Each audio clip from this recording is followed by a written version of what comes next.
So now finally friends, हम लोग पहुंच चुके हैं टाटी घाट। और ये जंगल होते हुए बहुत तेज़ चिलचिलाती धूप थी, परंतु पता नहीं चला। और यह है स्थान, हम पहुंच चुके हैं। और आप देख सकते हैं इधर तो बहुत घनघोर जंगल है आगे, इधर भी। और इधर नदी माँ मंदाकिनी का जो तटवर्ती क्षेत्र है, इसके समीप हम लोग अगर चलते हैं, इसके किनारे किनारे पर, तो बहुत साधु संतों की कुटियाएँ हैं। और उनमें आप रह सकते हैं, ठहर सकते हैं जितने दिन चाहें। अगर आप कहते हैं कि प्रभु जी मुझे यहाँ रहना है, मुझे यहाँ साधना करनी है या अध्ययन करना है, तो बोलेंगे बेटा रहो आराम से। और यहाँ चूँकि प्रतिदिन और आए दिन यहाँ पर साधु संतों का समागम, मिलना, उनका एक दूसरे से साक्षात्कार होना, भोजन, प्रसाद, भंडारा सब निरंतर चलते रहते हैं। किसी चीज़ की समझ देख सकते हैं आप, यहाँ प्रभु जी लोग बैठे भी हुए हैं। और हमारे साधु जन, हमारे संत जन, हमारे राष्ट्र के धर्म ध्वजा या धर्म के जो हमारे एक प्रथम स्तंभ है, उस स्वरूप में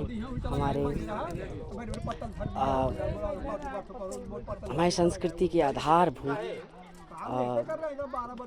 ऐसी एक शक्ति हैं जिन्हें हम शब्दों में क्या ही बयां करें। प्रभु जी का प्रसाद चल रहा है और आनंद में हमारे प्रभु जी के सभी भक्तगण प्रसाद को ग्रहण कर रहे हैं। और यह अनुभूति दिव्यानुभूति है हमारे लिए।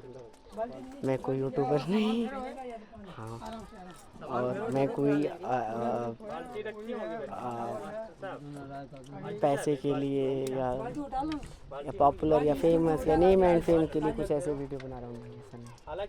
देखिए, साधु संतों का दर्शन होना, उनका मिलना जीवन में आपको सिद्धियों की ओर अवश्य ही लेके जाता है। मुझे देखिए कितना आनंद और दिव्य ये है स्थान।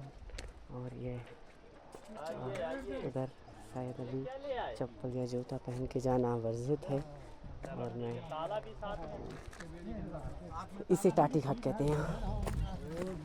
और मुझे तो बहुत ही आनंद महसूस हो रहा है।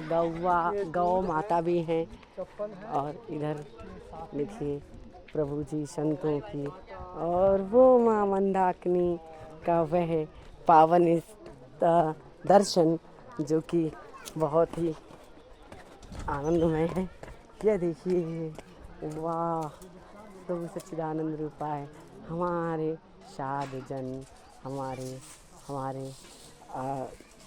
मुझे इनसे इतना अत्यंत प्रेम, इतनी प्रीति, इतना लगाव कि क्या ही कहें। और हनुमान जी महाराज की उपस्थिति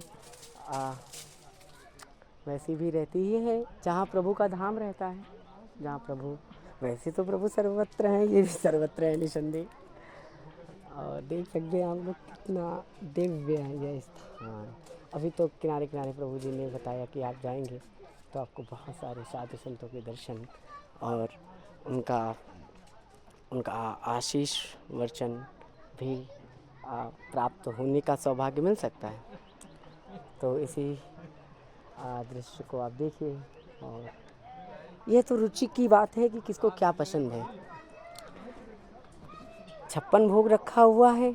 अब 56 भोग संसार का यह भोग, यह माया जो कि एक स्वाद रूप तो वास्तव में अनुभव होती है, परंतु वास्तविक होती नहीं है। और एक तरफ वो दूध से भरा अमृत, जिसमें जीवन तत्व, जीवन का अमृतत्व इस गौ माता का, हमारी जो गौ माता है उनका वह जो दूध, जो अमृत है, वह उसमें जो एक पारलौकिक तत्व हैं, जो उसमें ईश्वरीय तत्व हैं, उनका जीवन में अगर आप ग्रहण करें उस भोजन को उस रूप में, तो वास्तविक जीवन की सिद्धि पूरी सिद्ध हो जाती हैं। मतलब आप जीवन में वह प्राप्त कर पाते हैं जो परम पद है, और वह पद पाने के बाद को निरापद हो जाते हैं। उसके बाद कोई पद भी नहीं होता, कोई पद नहीं होता समाज का। कोई इंजीनियर, डॉक्टर है, हाँ, अधिकारी है, सीएम है, पीएम है, डजंट मैटर, कोई पद नहीं, निरापद। वह जीवन, वह जीवन, और वह जीवन, निरापद जीवन, वह अमृत तत्व से ही आएगा।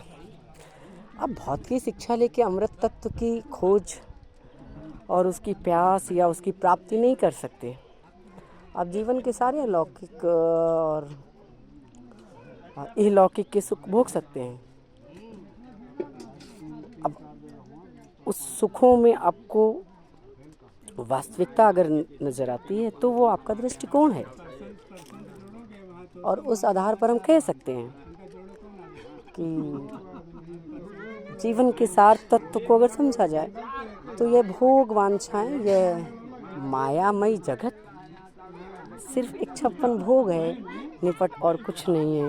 इसमें कोई रस नहीं है, कोई तत्व नहीं है, इसमें कोई भी सत्यता नहीं है। जो सत्य है वह निरापद जीवन है, वह आनंदमय जीवन है, वह प्रभु सच्चिदानंद का चिंतन है, उनका अध्ययन है, उनका मनन है, उनका ध्यान है। बहुत सारी प्रक्रियाएं हैं जो आपको जीवन में वह निरापद जीवन बनाने में सहायक सिद्ध होती हैं। धन्यवाद। जय श्री राम। ओवरहीट हो रहा है।